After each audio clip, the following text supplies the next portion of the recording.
Hello and welcome to episode 10 in season 2 of the Off Ramp Project. I'm Carla McLaren. And if I talk about reclaiming your emotions, I think the next question is, well, who has them? Where are they? And why don't I have ownership of my own emotions? Two things. First, we are a wildly social species. Uh, we don't develop into humans unless there are other humans around to help us learn how to be human. We don't come equipped with all of the programming, like a turtle that gets out of the egg and goes, "Bye, I'm going to go be a turtle." Right? Humans take a long time to learn how to be human, and part of that is that we co-regulate each other. We co-regulate each other's emotions. When babies are little, they need to have a lot of face time with adults and with other members of their family or their community, so they can learn emotions. They can learn how to manage them, how to identify them, how to regulate them, how to understand them. And for some children who don't get the right kind of inputs for their neurology, they can have empathy delays, they can have language delays, they can have delays where emotions are just kind of, I didn't learn that when I was little. Now, luckily, you can learn it at any age. You can also learn and improve or calm down your empathy at any age. So it's not like language, although I don't know if this is entirely true, but there's an idea that you learn languages easily up to the age of about 12 or 13, and then it becomes work. But some linguists are arguing about that. So I'm not going to say this is for sure. But there's not a place in emotion learning and empathy learning where you get too old. These are really important parts of being a functional human. They're really important parts of your neurology. So it's almost like you get a free dispensation. If you didn't learn emotions, you can learn them later. If you didn't learn empathy, you can learn it later. Or if your emotions are just extremely big, you can learn how to bring them into a place where it's easier for you to listen to them and work with them. Or if your empathy is just way over to the edge of hyper empathy, and you sometimes don't even know who you are because you're picking up so much from other people and from the environment, you can learn to smooth that out, right? So that's the good news. I read a book as I was working on my own book, my own work, The Language of Emotions. I grabbed as many books on emotions as I could, and a lot of them I just went, throw it away, throw it away. But one that really supported me was by the security expert Gavin Becker, and it's called The Gift of Fear. The Gift of Fear and Other Survival Signals That Protect Us from Violence. And what Gavin de Becker is saying is that you've got an emotion already loaded in, right? It comes standard with the model. And fear is basically your intuition, and it helps you understand where you are in the world, where you are in the moment, and it helps you identify things that are safe and things that are not safe. It can protect you from violence. And it's a brilliant book, and you need to go get it. It is awesome. Now, what I see in my work is he's also talking about panic, because when there's danger, it's not just fear, which is your intuition, but it's panic, which is like, what do I need to do if this goes bad, right? So it's these two emotions working together. One of the things that he says is it's important to reclaim your fear, to reclaim your panic, and to keep them kind of clean so that your intuition is more available to you. You don't want to load up these emotions without a lot of extraneous nonsense. And one of the most important things he says is, don't watch TV news. Do not watch the news. I would say don't listen to the radio either, because in many cases, the radio news is trying to scream at you as well. So with TV news, they need to keep your attention, right? It's the attention economy. They need to keep you up. They need to keep you interested. They need to keep your emotions kind of jacked up so that they can hook you and pull you in so you'll come back after the commercial break, right? And what Gavin de Becker is saying is don't let anybody do that to you because one, it's not important to you in your everyday life. You don't need to know about the crash on Highway 305, right? You're not on Highway 305. And if you were there, you might see signs and the police would be there and all that sort of thing. You're okay. You don't need to know about Highway 305. And you don't need to know about that one murder that happened in a town nearby where actually think of all the people who didn't get murdered, right? What they say about news that's badly done is if it bleeds, it leads.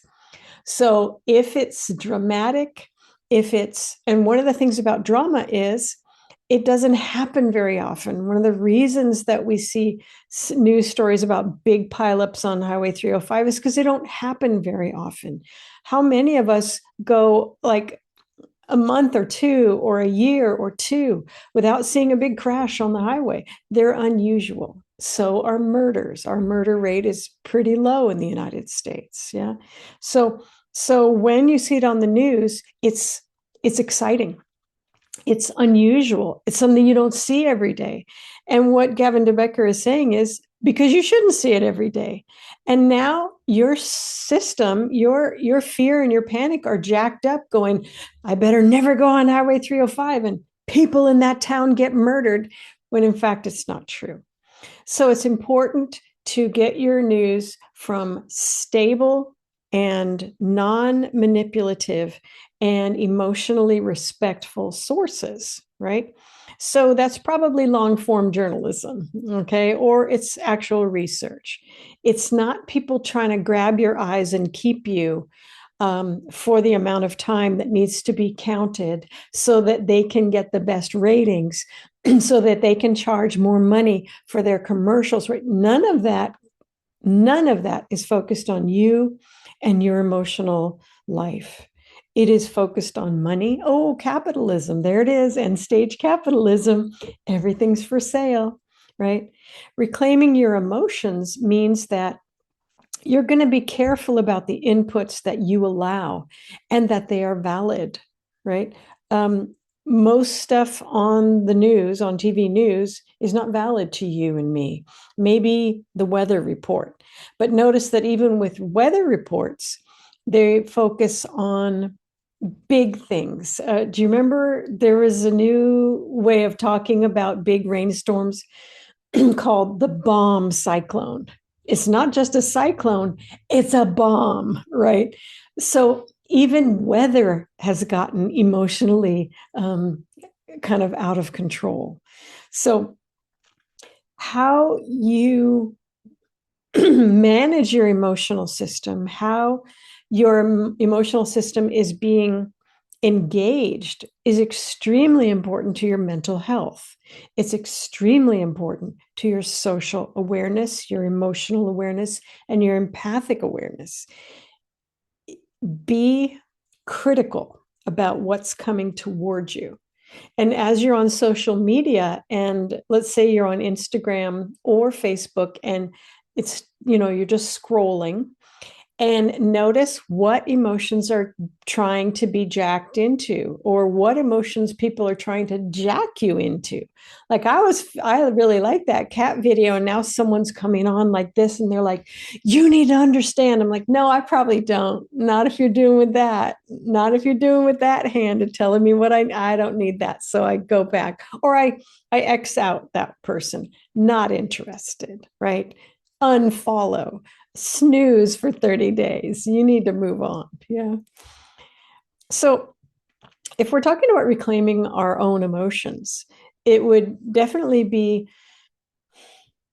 being very critical and setting strong boundaries around other people's emotional manipulation, other people's empathic manipulation, because we are a social species, because we do co-regulate each other emotionally.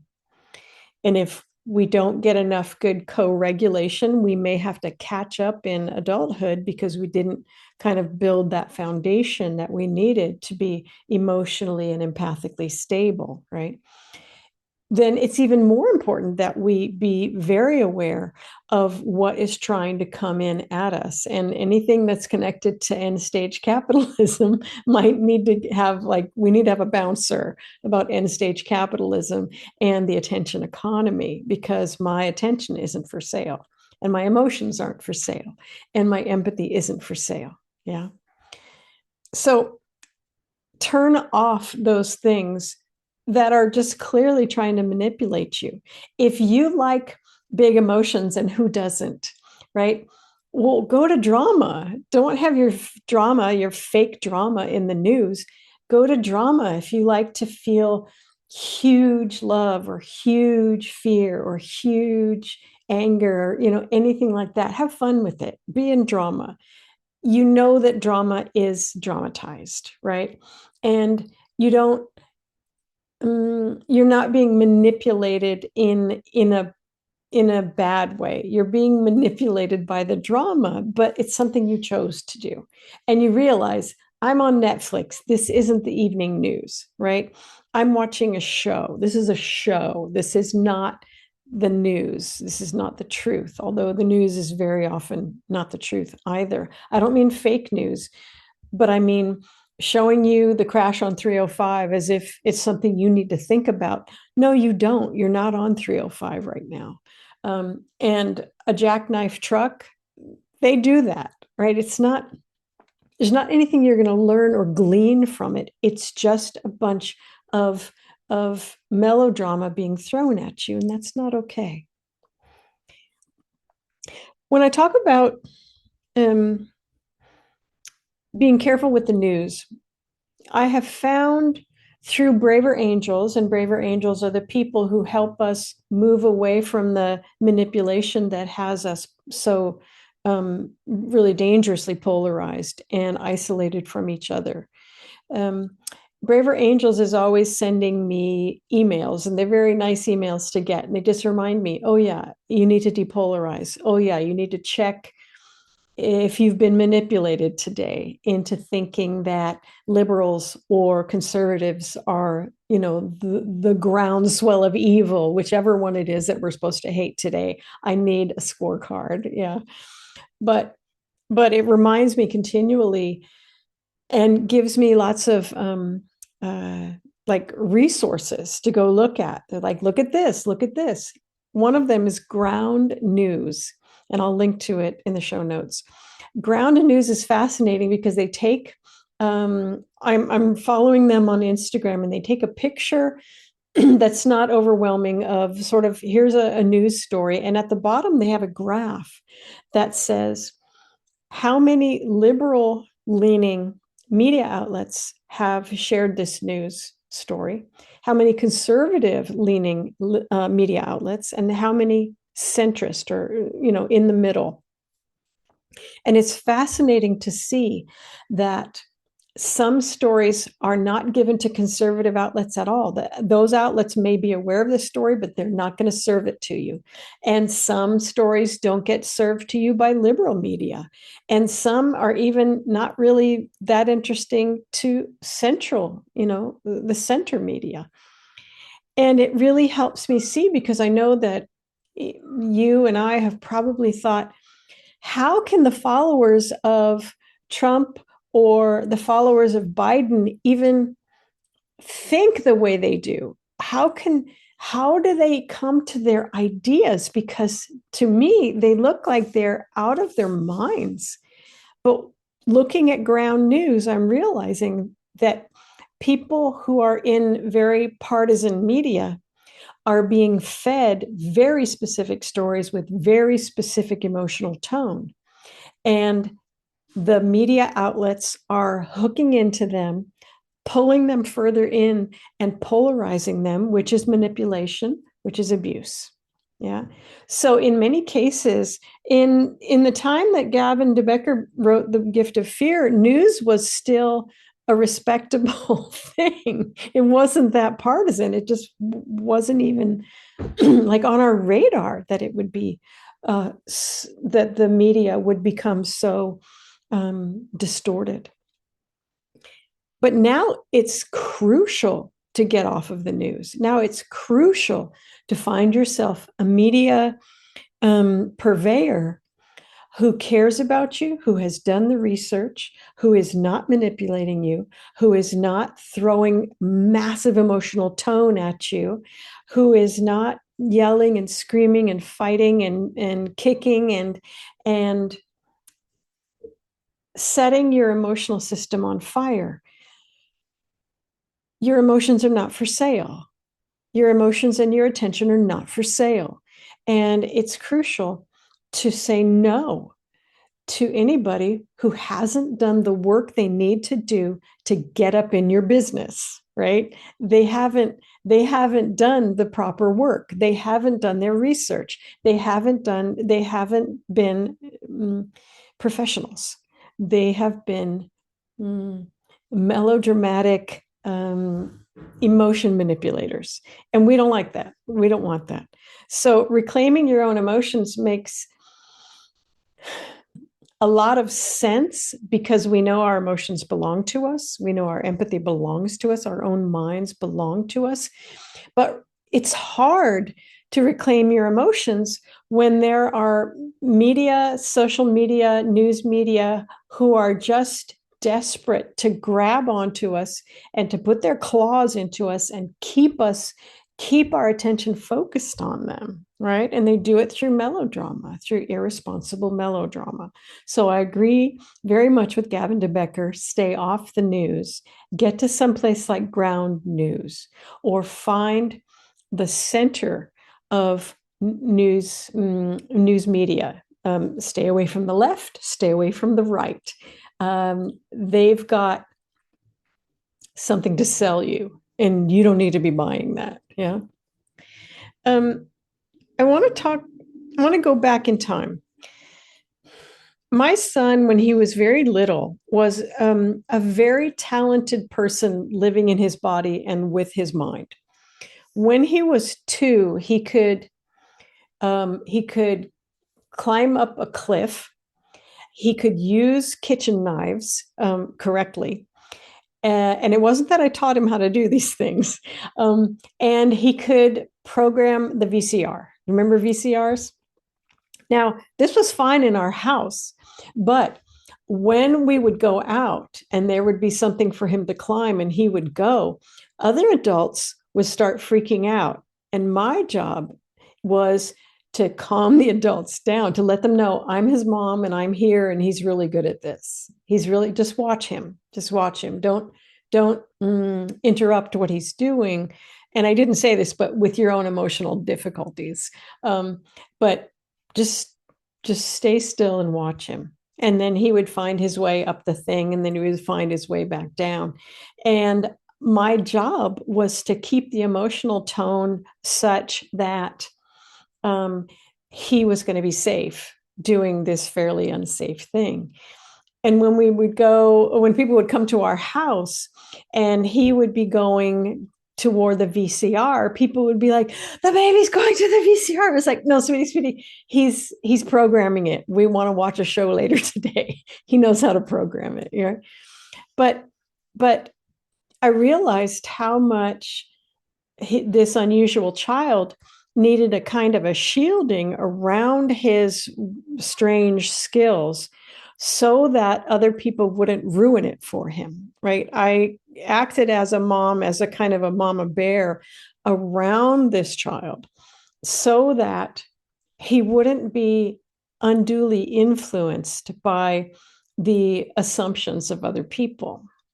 I also remember that because he was so active and he believes so much in his own abilities, he still does, that it became really important for me to chill out when he would get hurt. Like he would run toward me. I remember in a party, he was running toward me and he tripped on a rug and he kind of flew. I think he was like 2 or 3. He kind of flew and he skidded on the floor. And the first thing he did was he looked at me. And I took a beat, right? Like I met his eyes and I looked at his hands and his body, and he wasn't in any unusual position. He hadn't really hurt himself. I looked at the color of his skin. Like, was he breathing? Did he knock the air out of himself? And I looked at his eyes, and he was waiting for me to tell him how bad it was, right? He was waiting to get that information from me. And so I made the decision. I said, my dude, you caught yourself. That was graceful. You did a good job there, right? And he looks up and he goes, yeah, right. But what if I had said, oh my God, oh no, the baby fell, right? He was waiting to see what it was like. He was waiting for me to tell him if he was hurt or not, right? And so, probably he was a little bit hurt, but the way that I responded, which was an experiment, helped him to kind of pull himself together and see, yeah, it wasn't so bad. I'm in a different position. It was a little shocking, but it wasn't so bad. And the reason I went back to tell you that story is to tell you this one. There's a lot of talk today about the nervous system. There's so much talk about the nervous system. Sometimes my nervous system goes, can everyone please shut up about nervous systems? Because your nervous system is an intelligent, ancient system that has evolved over hundreds of thousands of years in humans and millions of years in whoever we were built from, right?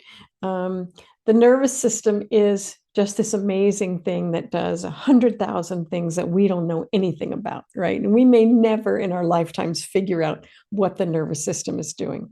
So the idea that you and I can manage our nervous system or regulate our nervous system or calm down our nervous system or whatever, I'm like, that's a nice little story that you're telling yourself. But it seems to be the main story of the moment because of the attention economy, because of emotional and empathic manipulation, because of the aggressive polarization that we're being pushed into all the time. I really do understand why you would want to have some sense of control over your emotions, over your body, over your reactions to things. I understand that. But I'm calling this right now the prison of calmness, because what's happening to us requires a response. And it's important for us to know that we have fallen and to look at the eyes of someone who says, nice job, nice job. You caught yourself, right? That was hard. You went sliding across the floor and you caught yourself and you did well, but not to erase the fact that you fell. And I think part of what's going on with this prison of calmness right now is that people don't own their emotions. They don't own their empathy. They don't know that it's important to set a bouncer around the evening news or doom scrolling or social media or everything that's trying to get up into you. And the idea is that we're just going to be calm. But if you don't know what happened, then your calmness is meaningless because you're not learning from your environment. Every time my son fell, every time he caught himself on a cliff and realized I'm probably going to fall, his whole nervous system, his whole body, his whole organism was figuring out how to be safe in unsafe places, right? He did cut himself with knives at first, and then he figured it out, right? And so he doesn't cut himself with knives. He's a great knife guy right now. But there's a way that you need to learn through mistakes and failures. And sometimes your emotions need to go very big to do that. Sometimes they need to be quiet. Sometimes your panic needs to jump out and stop whatever's happening so that it doesn't hit you, like panics like this. Sometimes your anger needs to move to rage, right? When you see something that is completely unfair. And you need to act from that rage without hurting anybody. You need to understand and reclaim your own emotions.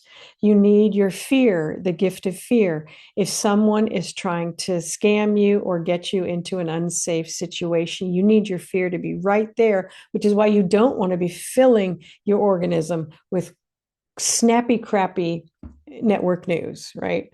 Or snappy, crappy social media where people are coming at you all the time.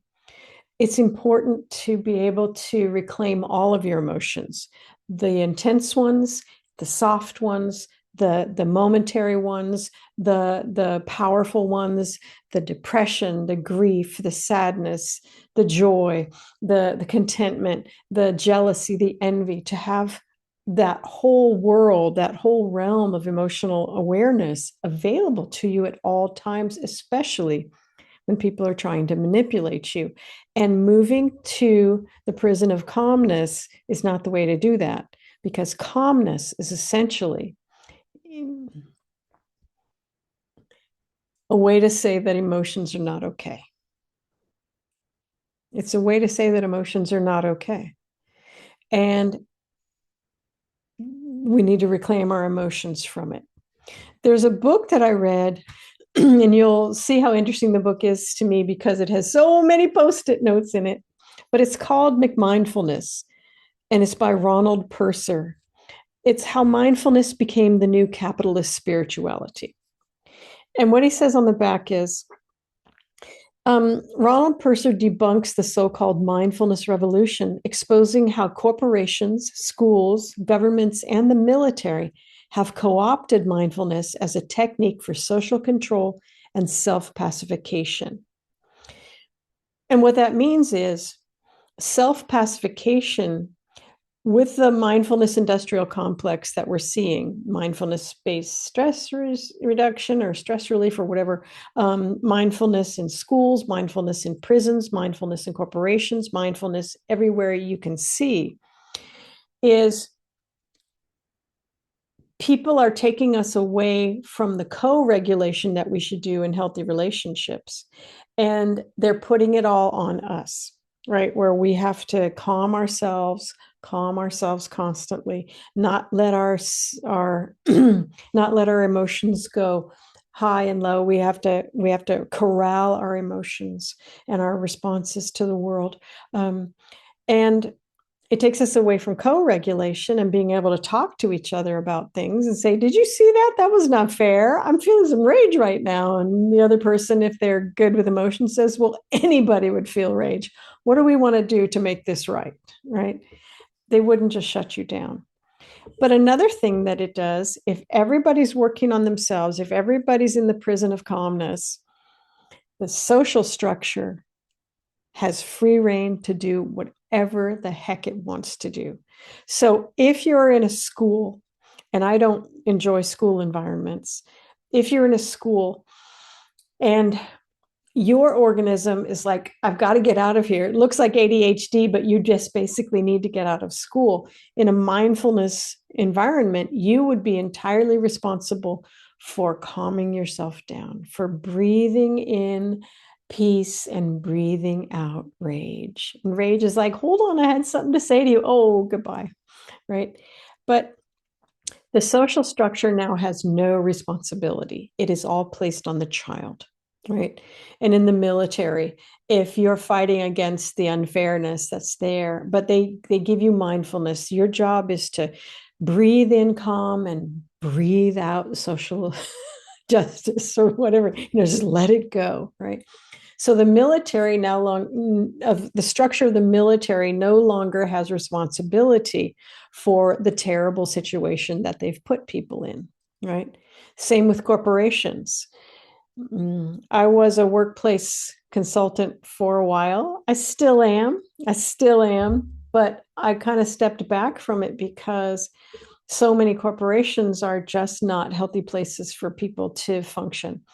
And so mindfulness has gone full scale. The capitalist spirituality of mindfulness, the mindfulness industrial complex, has gone full scale into the workplace. So now I, as the worker, seeing the unfairness, seeing problems all around me that I can't speak to, now it's up to me to breathe in peace and calm and breathe out complaints, right? Breathe them out, let them go. And now the entire social structure of the workplace is free to do whatever it wants, because now I am completely in charge of never being a real human being with real human emotional responses to what's happening to me. Yeah. So in both ways, when I'm being manipulated by terrible news and social media and the attention economy, I've lost excuse me, connection to my emotions, and I need to reclaim them. Same thing in the mindfulness based capitalist spirituality industrial complex is I am being asked or even cajoled or even expected to go to the prison of calmness so that nothing that is untoward can be noticed by me, right? In both cases, I am being acted upon and my emotions are for sale. And in both cases, it's not okay. Definitely go read McMindfulness. It is powerful. Now, Ronald Purser is a Buddhist, and he's very much a respectful follower of the mindfulness tradition that's real. And that's why he's talking about this highly capitalistic mindfulness industry that is pretty much everywhere now, that it's telling us that our emotions aren't okay. The ones that aren't socially acceptable, the pretty ones are still okay. You can still have joy and happiness and some contentment, but the rest of them, no, you can't have those in the workplace. You can't have those in school. You can't have those in the military or in prisons, right? You have to be calm at all times. And it's going to be very hard to reclaim your emotions if you can't have them. There's a book that I talked about in season 1 called The Upside of Stress. And I would say, if you haven't read it, go read it. If you haven't read it recently, go read it again. Why stress is good for you and how to get good at it. Kelly McGonigal is a PhD psychologist who has been studying stress and the stress response. And unlike what you may have heard, we as humans are wonderfully resilient, and the stress response, as long as we can reframe it to ourselves appropriately as a necessary response, it's an emotional response, right? It's interesting that we call it stress, because what it is anxiety, some panic, some anger, coming up to say, this is important. What do I need to do? There may be some danger here. I need to figure it out, right? And our organism upregulates to deal with it. And it's okay. It's okay to upregulate, but not if you're in the prison of calmness. Yeah. Not if you're already dysregulated and all over the place because you spend too much time on social media where people are trying to get into your emotions. Yes. So in the upside of stress, you learn that stress is actually good for you. It's healing that stress response. If you're in a constantly, endlessly stressful situation, then that's something that we need to look at. That social situation needs to be fixed, not you. That it is okay to upregulate. It is okay to be in fear and panic and anger and every other emotion. It is okay because emotions give us information about what's happening, and they give us the gifts and skills and energy we need to figure out what's happening. Emotions aren't the problem, and they were never the problem. Emotions bring us the solution to the problem, right? So welcoming emotions is crucial. And if you're in the prison of calmness, you can't, right? You can't let your emotions do what they need to do in a difficult world where you need to learn to climb up a cliff when you're two, and you need to use knives when you're two, you need to figure out how to work the VCR, right? Without his emotional responses and his learning from things, then my son never could have done those things at two, right? And I don't know how I let it happen, but I created a situation where he could feel all of his emotions. He could try out things. He could test his abilities and get hurt. And it's okay. You caught yourself, man, right? Many of us haven't had that. And many of us have been told that stress is going to hurt you, that if you have too much stress, you need to count up your stresses. And there you go, you've got cancer or heart disease. That's not how it works. That's not how it is. But in a time when our emotions are being manipulated and we don't know what the heck to do with them, we think, I just don't want emotions. They're dangerous. And the McMindfulness movement, which is telling us you just need to be calm all the time. I think we are being unnecessarily made weak. I think we are being lied to for good reason, because a lot of people don't know, just emotions are just not a thing that they understand or can work with. I understand that, okay? But to live a whole life in a time of extreme and intentional emotional manipulation and empathic manipulation and manipulation into polarization and monster making and cultic mechanisms of control, you need to reclaim your emotions. Like Gavin de Becker says, your fear is your instincts, it's your intuition. It is what's going to keep you safe during times of danger. You just have to make sure that your fear isn't jacked up all the time by irresponsible media or too much time spent in melodrama. Yeah, to be able to see it, to be able to sit back and own your emotions, reclaim them, have them, so that you can then look at other people and say, oh, you're trying to get me into panic right now, so I'll buy your, I don't know, new kind of mop. No, I choose not to. Oh, you're trying to get me into rage right now, so I'm going to polarize against my neighbors. No, no. Thank you, but no. Oh, you're trying to get me into really strong envy so that I will get a Brazilian butt lift. I'm not going to be doing that, right? But why would anybody do that left to their own devices? That's kind of an extreme manipulation of emotions. If you're going to go and have, a gigantic bottom attached to your own skeleton, right?